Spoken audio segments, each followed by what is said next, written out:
And the first one we are going to the Phra Nang Cave or Railay Bay.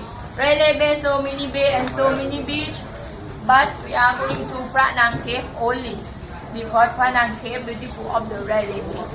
And the second we are gonna be to the Tup Island, TUP Tup Island, but Thai people we call Thale Wave because when water low tide they have a sandbank separate three islands. Tup Island connect to Mok Island and connect to behind of the Chicken Island together. When water low tide, you can walk around there. Okay.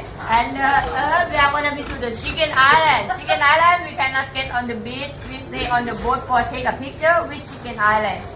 And the last stop for today at Oda Island. We have lunch there, and we have the long time for you about 1 hour, 10 minutes, 70 minutes. I tell you again. Okay, and on the boat we have drinking water and life jacket for you. You can borrow the mat, snorkel at the white table over there from the boat because on the boat from the pier on the boat don't have for you. Okay, only drinking water and life jacket.